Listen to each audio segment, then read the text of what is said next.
Salut les cinéphages, c'est Merej et aujourd'hui, une énorme claque dans la tête, un aller-retour made in Netflix, un film japonais adapté du roman graphique Oni Gorochi, ça s'appelle Demon City, c'est réalisé par Senji Tanaka, que je ne connaissais pas, je l'avoue honteusement, mais je vais me pencher alors là avec la plus grande précaution sur sa filmographie passée et future, car je me suis fait atomiser les petits enfants, et pourtant, j'en ai vu des films d'action, hein, j'en ai vu des films asiatiques, mais alors celui-ci, il est vraiment énorme.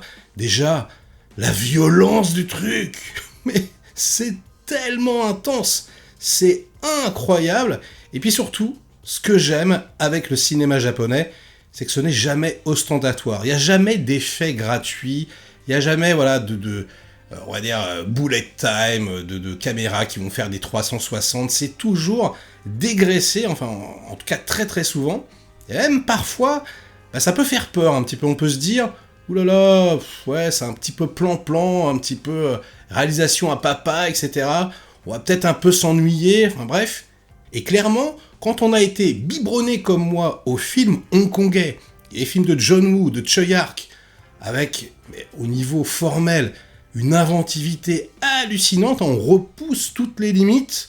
On va dire que Choi Ark, par exemple, il va péter la règle des 180 toutes les 3 minutes. Et puis voilà, c'est un esthète, il va y avoir des fondus enchaînés, des mouvements de caméra complètement dingues. Là, on est dans quelque chose qui va beaucoup plus se rapprocher du cinéma coréen d'action, qui est lui beaucoup plus hollywoodien, beaucoup plus américain. Mais là, c'est encore autre chose. Là, on est vraiment dans l'épure, la plus pure.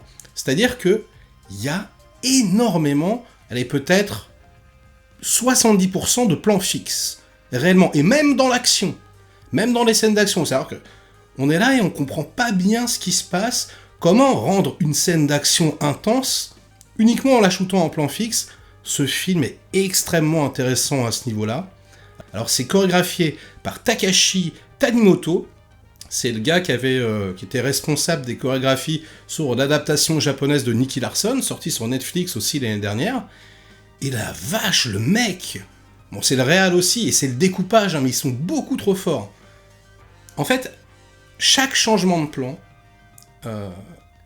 amène une idée chorégraphique ou un impact particulier, un coup de couteau, un coup de poing, une réaction, une surprise. Et ça, quasiment tout le temps. C'est-à-dire qu'à chaque fois que vous changez de plan, il y a une surprise. Vous êtes surpris, vous dites « Ah, il se passe ça. Ah, tiens, il se passe ça. » Et c'est du coup ultra dynamique, non pas par la façon de filmer, bien que les cadres soient très très beaux, attention, mais bien par le mouvement des corps dans l'espace. Et franchement, ça fait... j'ai jamais vu de chorégraphie de ce genre-là. Enfin, aussi bien exécutée, avec autant d'inventivité, si vous voulez.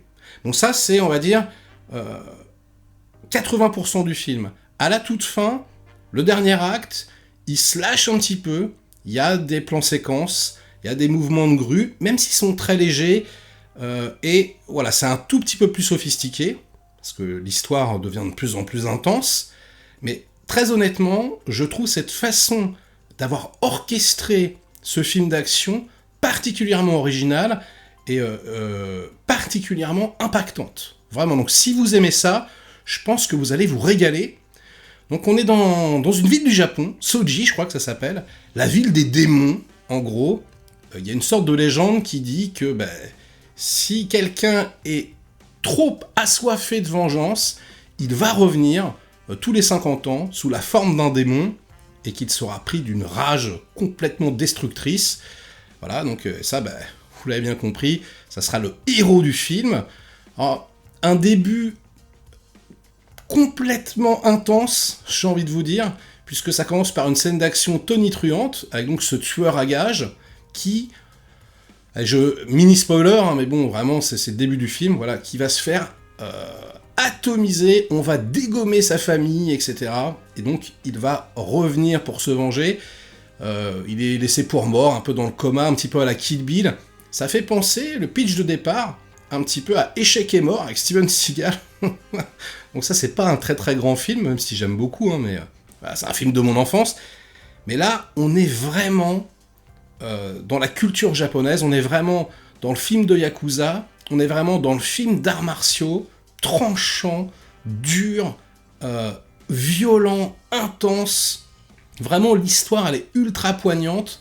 En plus, j'adore parce que la musique, et ça c'est assez rare, hein, c'est vraiment en mode électrique, voilà, des solos de guitare électrique et tout, c'est super prenant. Ça confère au film une atmosphère particulièrement cool. J'ai adoré ça.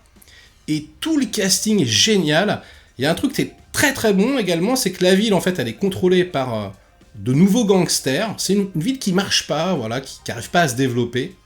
Et en fait, eux, ils arrivent, ils dégomment tout le monde, ils prennent possession de la ville, et hop, ils la font rentrer dans la stratosphère.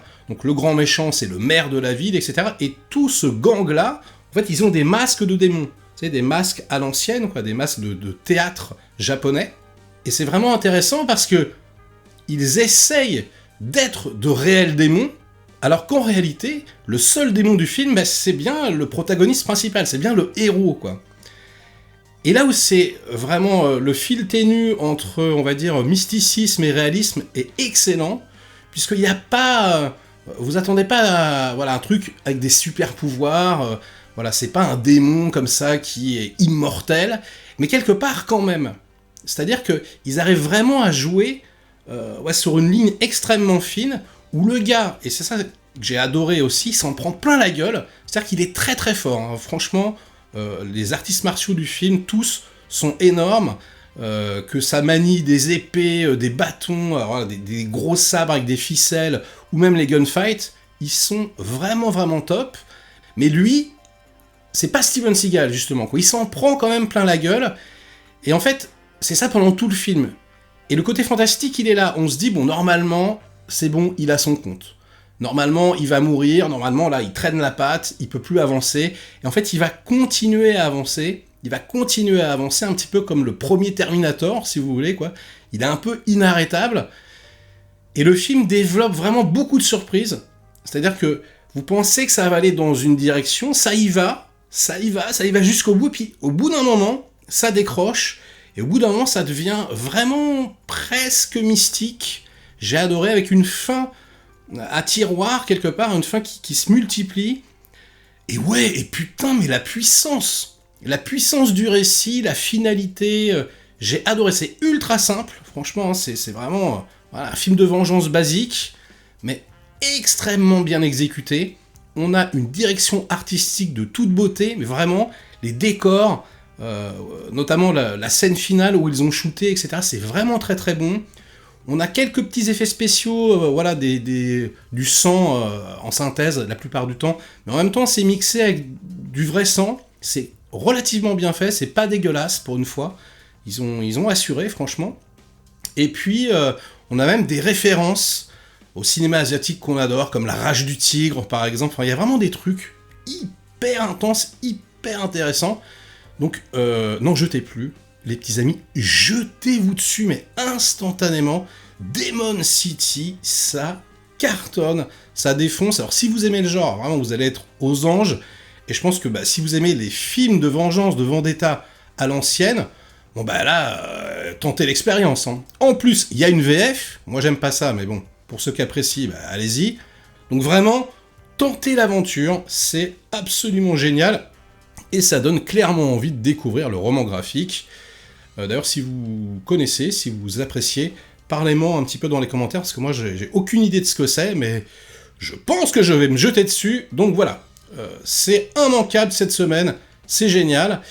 Et sur ces bonnes paroles, ça sera la fin de la critique, mais pas de la vidéo, car vous le savez, les vidéos sur la chaîne deviennent interactives. Et alors là, je m'excuse, je suis désolé, puisque dans la critique précédente, l'image subliminale, je sais pas ce qui s'est passé, bug d'ordinateur, ou j'ai fait une mauvaise manip, mais il y en avait pas. Il y en avait pas du tout. C'est-à-dire qu'il n'y avait pas d'image subliminale. Et du coup, je me suis mis à votre place, tous ceux en train de chercher le truc, on dit, mais il l'a planqué où? Mais il y en avait pas. Mais je l'avais fait exprès. Ouais, je l'avais fait exprès, il fallait reconnaître Hollow Man de Paul Verhoeven, mais bien sûr, l'homme invisible. Du coup, j'avais mis une subliminale invisible. Allez, on va dire ça comme ça. D'ailleurs, Si vous n'avez pas vu le Director's Cut de Hollow Man, c'est vraiment très très bon. Il est encore plus fou, Kevin Bacon. C'est encore plus jusqu'au boutiste. Bon, cette fois-ci, vraiment, je l'ai bien mis l'image, elle est bien là, elle est bien planquée. Donc je rappelle les règles, hein. Déjà, vous essayez de retrouver l'image. Hop, mettez pas sur pause, hein. Essayez juste de deviner comme ça. Peut-être avez-vous des yeux de lynx, je ne sais pas, enfin voilà. Essayez de deviner le titre du film comme ça, et si vous n'y arrivez pas, hop, vous mettez sur pause, et là dans les commentaires, vous me proposez la réponse. Et voilà, ça sera tout pour aujourd'hui. Likez la vidéo si elle vous a plu, diverti un minimum, délikez-la sinon. Inondez-moi de commentaires comme d'habitude pour faire marcher le petit robot YouTube. Et nous, on se retrouve très vite pour de prochaines aventures. Ciao!